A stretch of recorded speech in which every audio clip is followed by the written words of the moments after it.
Types of sentences. 10th class grammar book, Learn and Practice Grammar. Activity 7. Break off each of the following sentences into separate clauses. Make the main clause as MC and subordinate clause as SC. Techniques कौन रही आपण देखंतु if प्रथम वाक्य रे द्वितीय वाक्य रे what तृतीय वाक्य रे that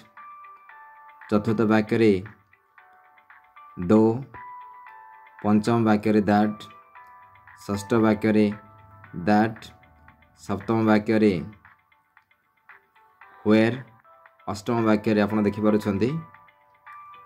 when आमे जे जे वर्ड गुडी को आपण कहिलु प्रथम रे सही वर्ड गुडी को आपण मार्किंग कर दियंतु खाता रे नोट कर दियंतु यहाँ पर सहज हो जीवो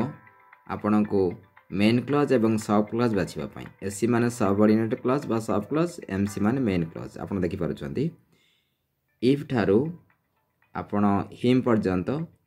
या होची सब क्लॉज तापरे व्हाट ठारू व्हाट ही सेज या होची सब क्लॉज दैट ठारू लास्ट पर्यंत या होची सब क्लॉज दो he was born of four parents यह हूँ सब क्लॉज कारण पेरेंट्स पाखे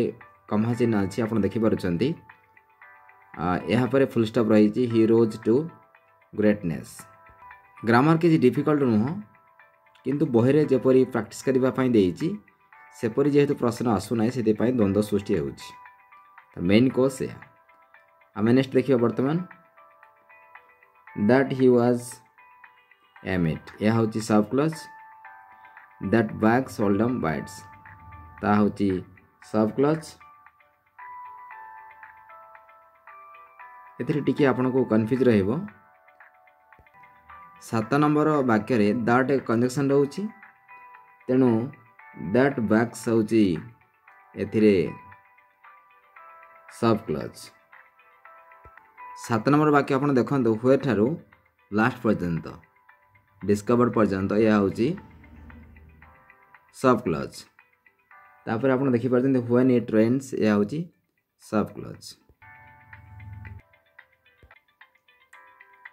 एक्टिविटी जने स्टूडेंट फिनिश करदेले परीक्षा रे पूरा नंबर आनिबो या भाबिबा भूल जेते बेले प्रश्न इंस्ट्रक्शन रही से इंस्ट्रक्शन को नहीं आमे किछ करबा पड़िबो तेणु एक्टिविटी जो आधार दूची आम ताको आंसर जपरी करूँ परीक्षा सेपरी पचार जाऊ ना जहाद्वारा अनेक समस्या आसूची तेणु सीधा सड़क आम यदि क्वेश्चन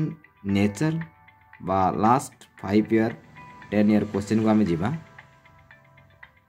से 7 नंबर एक्टिविटी केम प्रकार प्रश्न आसूची तार पैटर्न कौन रही डिजाइन कौन रही आम जानिले यार उत्तर कर प्रक्रिया सहित आम नंबर पाइबार कन्फर्मेशन को वृद्धि करि परिबा।